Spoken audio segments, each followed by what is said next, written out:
ang atong pangutana, asa man ang mga regular employees nga katong mga misuporta sa mga kagas during their time panahon sa kanhi ay pang administrasyon katubang nanas pikas Sibianan pikas probinsya ron.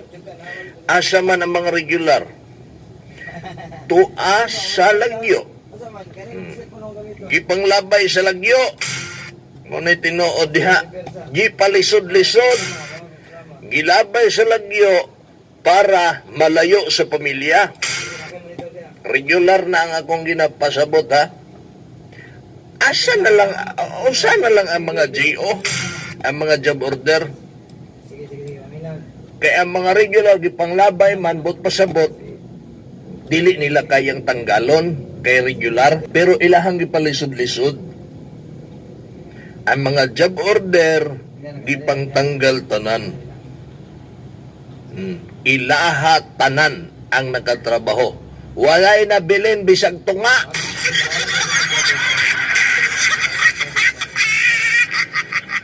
Bisan naauntay mga supporters sa mga kagas nga ni trabaho, ang ngayan niya mo trabaho, kabalo sa trabaho, makatabang sa mga katawhan, wala nagpadayon kay ilang gitanggal. Gipuli to nila tong way alamag, galutok lang mata.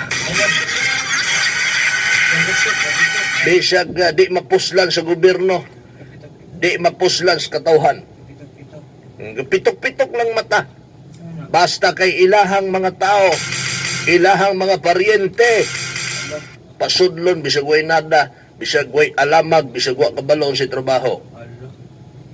Katong mga angayan, katong magkatabang, kay ngan sa mga kagas lagi supporters, tanggal tanan, tanawa sa resulta sila administrasyon. Nagkaguliyang. Way lami. Ato lamang kong gisgutan ng mga suking tigpaminaw, no, tungod kay doon naman ko yung mga sa pagkakaroon matawag tag mga hulungihong kay layo pa man or hearsay, no? O, kay layo pa man, pero diha naman na siya maklaro, diha na siya nga murag mabuo ang desisyon kung magkaduol na. Kung magkadool na ang pinili ay napod mo na sa iyo palang daan, kanang ilahang hearsay, kanang mga hulungihong, kanang ilahang plano, nga bisag sa iyo pa, hinahinay na sila, naghinay-hinay nagkanang kuan ba? Create bito, mga ginagmay pundok samtang sa iyo pa. Samtang sa iyo pa, dili na punta magkumpiyansa. O ako mismo pod, inisyatibo na to, wa po ko nagkumpiyansa, paggangon na to, kung si atong madunggan. Mo plano day mo din patik-atik day mo din bantog na day gitiwas niya ng iyang balay nga dako kay diha, oh.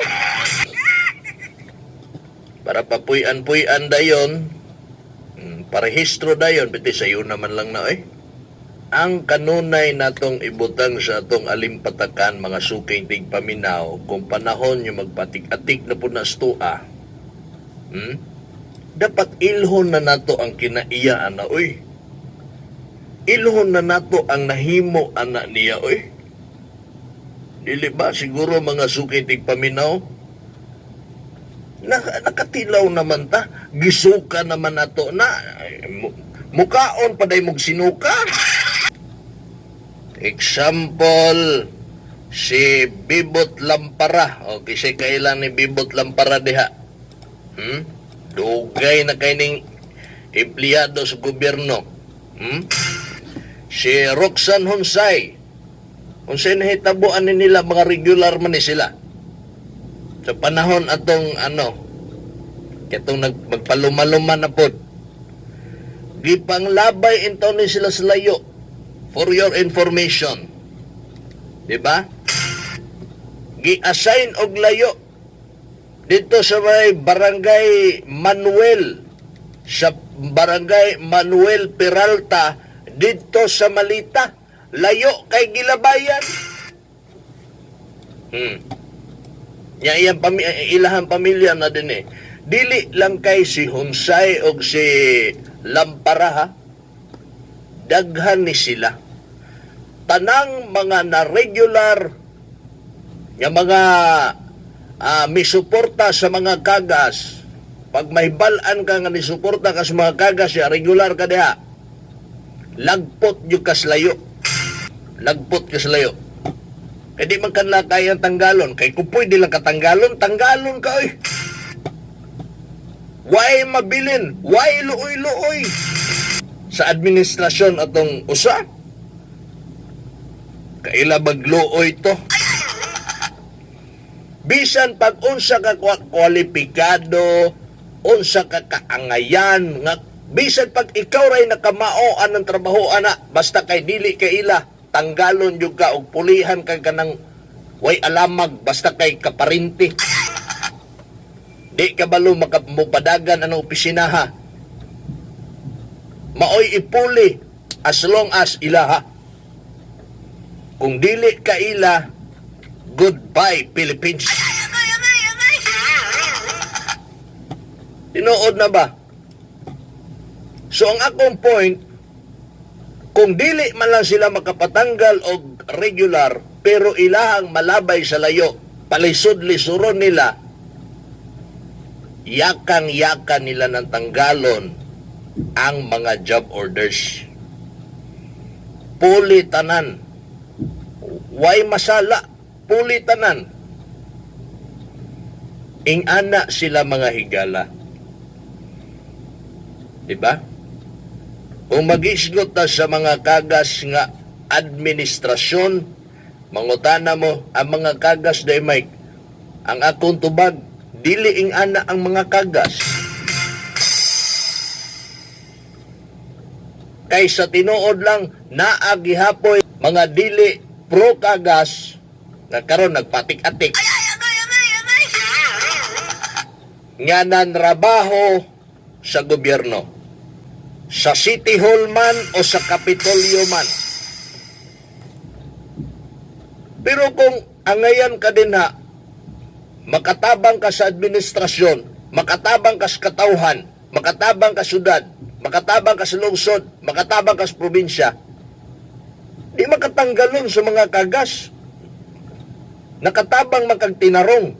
Pero di po na inutil ang mga kagas nga patabang-tabang mo dira niya at the end of the day, inyo ra dehig yapong suntoyon o inyo yapong daoton ang ilang administrasyon, pinagis yung pagtrabaho diha, kung ingana, tanggal gina sila. Oh. Ginatanaw man ang ilahang performance. Kung nitrabaho sila, dili kay para daoton ang administrasyon.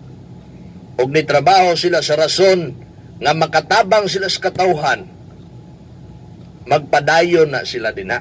Di man pwede pulihan na sila kung ilang abilidad talagsaon. As long as tinarong, dili man na pulihan sa mga kagas ug inutil. Kay porket supporter ipuli, bisag ang supporter wa po'y alamag, di ka na makaayo sa panggobyerno sa mga kagas. What I'm trying to say, nga dili tanan tanggalon kung makatarunganon man lang galing ang gitrabaho. Dili pagpandaot sa mga kagas, dili magsige gihimo na kay para maghaliluya na pud atong amo nilang way nahimo. Kung dili gihimo ilang trabaho, isip na trabaho para sa katauhan o para sa probinsya nga gialagaran. Stay, okay. Pero ilaha, Ginoo ko, bisan pag ikaw ray nahabilin nga dunay abilidad ni ana, tanggalon yung ka og pulihan ka atong way nahot. Tanawa unsa kakabang ang ilang administrasyon, unsa ang Kapitolyo. Ya kamuritsing lang agi. Og na ay pobre nga moadto Kapitolyo, wa kabalo asa mosulod. Asa mga yugtabang. Kay mismo ang gobernador, wala diha. Tinuod ba na? Mga opisyalis nila Ginoo ba nagunsa? iyahay rag pagwapahay, iyahay rag padatuay. Mauna nga mga butang ang nangawala sa dihang nibalik si Governor Dodo Cagas natong iyang ika-4th term as governor. Nawala na ng mga pahayahayay sa mga opisyalis diya, mga DepEds diya nga sige lang kapautang, gapadato, puwa na kay mga ngabil, gwapo kay mga bag, mahal kay mga bag, mga sosyalan kayo, mga dili pro people nga mga opisyalis ba? Kana sila, wala na to sila. Di man to panerbisyon tuyo ato, passion show may gusto. Ya mga ultimo, mangayo ta ditong tabang, wa ta kabalo asa ta mga itabang hasta mo duol. Yung mga tao dito, mga ilason kayo ng kapitulyuhan na. Di ba mao man ay gibati na to kaniadto? Ya gusto mo balik to? Oh. Di man day mo gusto tabangi ko ninyo istorya sa mga tao. Nga dili ta gusto nga mobalik tong ginulkwa nga panggobyerno atong pikas. Kay gibagsak naman nato ang abantibot-bot, ato na lang ng ilubong. Kamo nga mga kapitan nga nagpatik-atik, i-apil mo na mong lubong. May magdi mikasilip ninyo eh. Kabalo mo taon may mo separate anang biodegradable o non-biodegradable. The last pogi na press si Roxanne Hunsay gilabay sa Balot Island. Mo ganay nakapait diya pre. May kanus ang payout sa Gambaro. Iwag ko kabalo eh. Wa ko kabalo, di ko katubag ang mga payout, di ko katubag. There is no substitute for hard work. Ni Vice Gov Mark pa. Ayaw kayo ninyong i-focus diya sa kuan ang inyong kinabuhi ang mga investment scheme. Ako nituo man kuan ng sulti ni Vice Gov Mark. There is no substitute for hard work. Walay laing kuan nimo ba? Makapalampos nimo sa kalisod kung dili kanang imong kaugalingong pagpaningkamot. Ayaw ug naay mga investment king ana nga diha na gyud nimo ihulog tanan. Kumbaga pwede na kag dili mo lihok. Kay diha na nimo buong buo gisalig ang imong kaugmaon. Ug ingana nga scam, ni collapse tanan. Kung nagsalig yapon kasi mong kaugalingong pagkugi, dili kay sakit. Kay naa pa man sa imuha ang imuhang kaugalingong paningkamot. Wa man nimo gisalig tanan dito sa investment nga gihulog nimo tanan pati imong kaluluwa.